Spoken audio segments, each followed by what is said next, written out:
Hola a todos y bienvenidos a Biblioteca Resumida. Aquí encontrarás los mejores resúmenes de libros, perfectos para aquellos que aman la lectura, pero que no siempre tienen el tiempo para leer cada página. Si te gusta el contenido, no olvides suscribirte al canal para no perderte ningún resumen. Vamos a empezar. Resumen del proceso de Kafka Franz. La detención. La mañana del 30º cumpleaños de Joseph K. comienza con una anomalía. Ana, la cocinera de la pensión, no le lleva el desayuno como siempre. En lugar de ello, un hombre desconocido entra en su habitación. Vestido con un traje funcional y ambiguo, no responde a preguntas y actúa como si su presencia estuviera justificada por una autoridad implícita. Otro hombre, Franz, aparece poco después. Ambos lo vigilan y, sin explicaciones claras, lo declaran detenido. Pero no hay encierro, ni esposas, ni traslado. Solo una afirmación burocrática implacable. Está detenido, aunque puede seguir con su vida. Joseph K. se indigna, exige pruebas, orden judicial, nombres. Lo único que recibe a cambio son vaguedades y justificaciones circulares. La ley, según Franz y Willem, no persigue la culpa. La culpa atrae a la ley. K., atrapado entre lo absurdo y lo solemne, comienza a preguntarse si se trata de una broma. Pero incluso como broma, el gesto es violento, intrusivo. Todo en el comportamiento de los vigilantes es inquietante, desde sus golpes amistosos, hasta la forma en que se apropian de su desayuno. Al final, lo conducen ante un supervisor, un hombre joven sentado tras una mesilla improvisada. K. intenta imponer su lógica. Si no sabe de qué se le acusa, no puede defenderse. El supervisor, con una mezcla de cinismo y pedagogía, le recuerda que la lógica del tribunal no es la suya, y que su única tarea es observar, no explicar. Aunque K. protesta, queda claro que algo ha comenzado y no se detendrá. Al marcharse, el supervisor le dice que puede ir al banco. Ser detenido, al parecer, no implica no ir a trabajar. Desde ese instante, la realidad ya no volverá a ser la misma. Conversación con la señora Grvach. Esa noche, K. regresa tarde a la pensión. La casa parece recobrada por el orden doméstico, pero él, inquieto, necesita hablar. Visita a la señora Grubach, su casera, que lo recibe mientras cose unas medias. Ella intenta calmarlo, le resta gravedad al incidente. No fue como detener a un ladrón, dice. La detención de K. es algo distinto, difícil de explicar, casi metafísico. Ella ha escuchado a los vigilantes tras la puerta, y aunque no entiende el proceso, confía en que todo se resolverá. Pero la conversación gira hacia la señorita Burstner, joven soltera y modesta, quien vive en la misma pensión. La señora Grubach insinúa conductas impropias por parte de la muchacha. K., en una mezcla de defensa y necesidad de reafirmarse, se enfurece. Esa crítica moral parece extender la lógica acusadora del tribunal al resto de su mundo. Cuando pregunta por la señorita Burstner, descubre que está en el teatro. Decide esperarla para disculparse por lo ocurrido en su habitación durante la detención. Pasada la medianoche, la joven llega. K. se oculta y la llama en voz baja. La conversación en su habitación es ambigua. Ella lo escucha con cortesía, pero también con cierta reserva. K. dramatiza la escena de su arresto con una mezcla de orgullo y desasosiego, incluso imita al supervisor. Quiere compartir la experiencia, pero también controlarla. Ella lo deja hacer, cansada y algo intrigada, hasta que los golpes del capitán, nuevo huésped, en la pared interrumpen el juego. La atmósfera se enrarece. K. intenta tranquilizarla con promesas, incluso le ofrece controlar la versión pública de lo ocurrido, implicando a la señora Grubach. Pero Burstner rechaza su protección. No le teme al escándalo, pero sí a la invasión. Al final, K. la besa con urgencia y torpeza. La tensión, más que liberarse, se transfiere a un nuevo nivel de ambigüedad, donde la culpa se mezcla con el deseo. Primera citación judicial. Una semana después, una llamada misteriosa cita a K. para una vista procesal el domingo por la mañana, en un barrio obrero y desconocido. No se le da hora concreta, solo la dirección. Cuando llega, Sube por una escalera repleta de niños y mujeres ocupadas en tareas domésticas. El tribunal no tiene la solemnidad de una institución. Es un desván reconvertido, caluroso y abarrotado. La audiencia parece más un espectáculo que un proceso legal. K, cansado y sudoroso, sube al estrado improvisado y arremete con un discurso furioso contra el tribunal. Denuncia el secretismo, la indefensión, la maquinaria sin rostro que lo ha arrastrado allí. El juez instructor, frío y distante, lo escucha sin mostrar afecto ni oposición.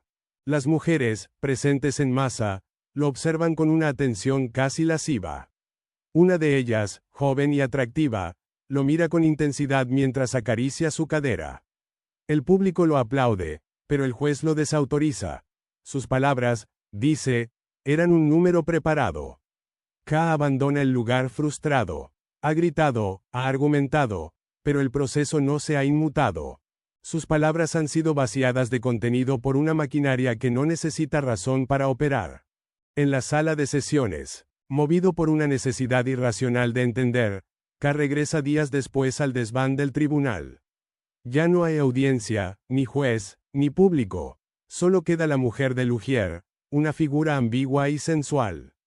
Le revela que la vida del tribunal continúa en esas salas, incluso fuera del horario procesal. Le habla de los textos del juez, plagados de errores, y de cómo ella podría ayudarlo.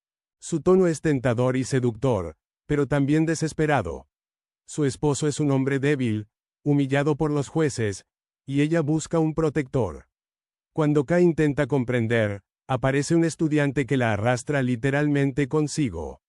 La escena es brutal y simbólica. El deseo, el poder y la sumisión sexual atraviesan el sistema judicial. El tribunal, lejos de ser un templo de justicia, es un organismo parasitario que se alimenta de cuerpos, sumisiones, secretos. K escapa, aturdido, con la sensación de que nada en el proceso se puede controlar. El azotador. Días más tarde, en una dependencia olvidada del banco, K descubre una escena aterradora. Franz y Willem, los agentes de su detención, están desnudos, siendo azotados por un hombre sombrío. Se les castiga por haber mostrado clemencia durante la detención. El castigo no responde a normas visibles, no hay juicio previo, ni defensa.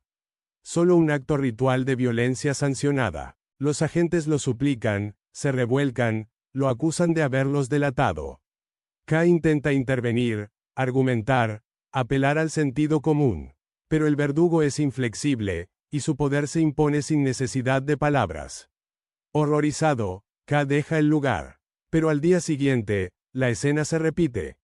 Todo está igual, como si el tiempo no hubiera transcurrido.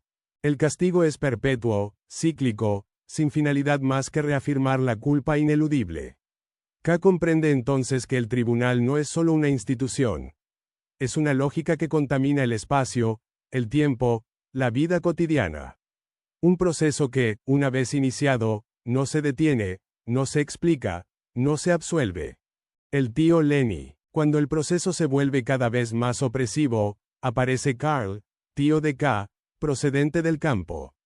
Ha leído una carta de la señora Grubach y, preocupado, acude a la ciudad. Se muestra autoritario y paternalista, como figura de una generación anterior que aún cree en la autoridad de los títulos y el respeto social.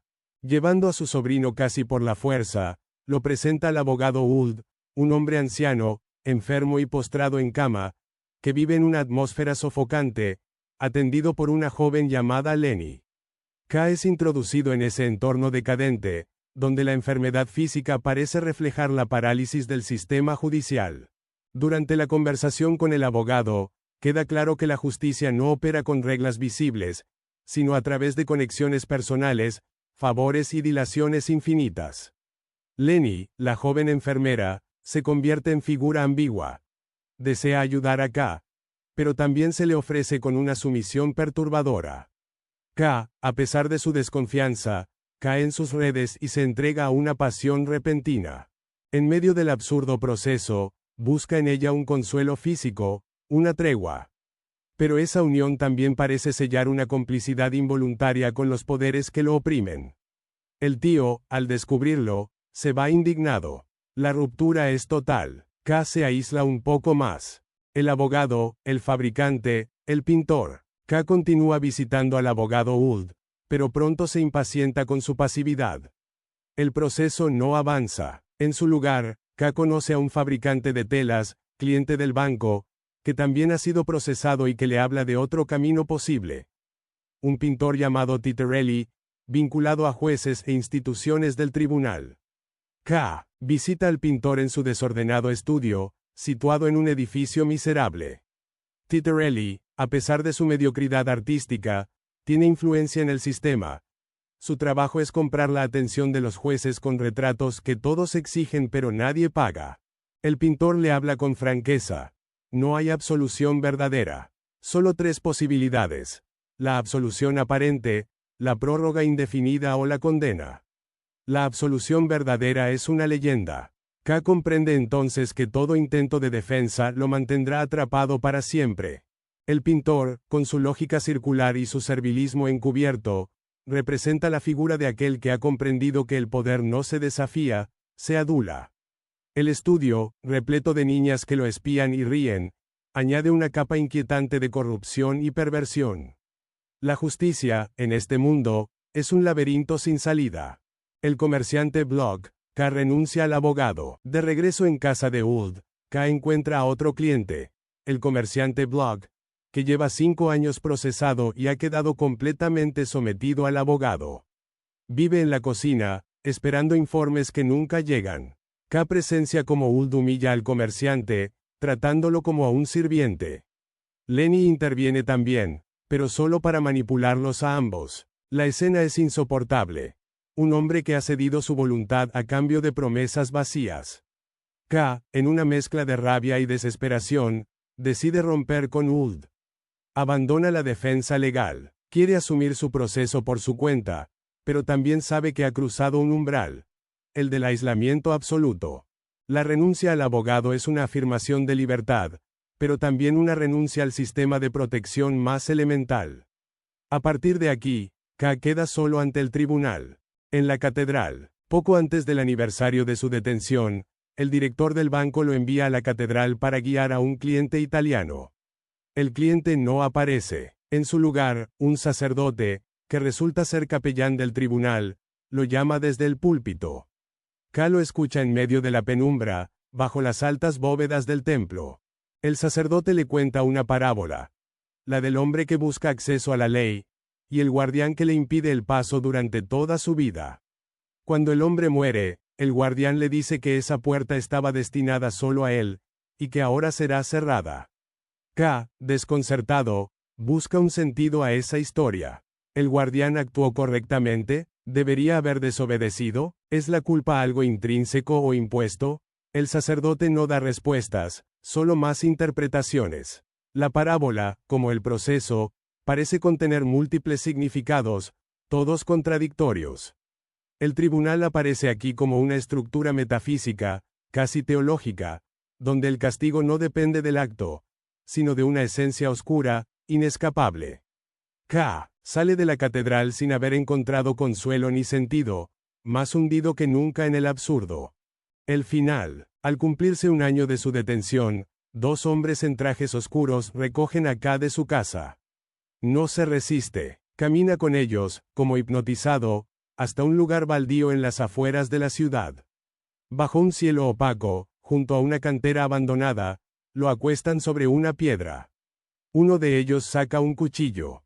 K no suplica, pero tampoco comprende. Hasta el final espera una palabra, una explicación, un juicio, algo.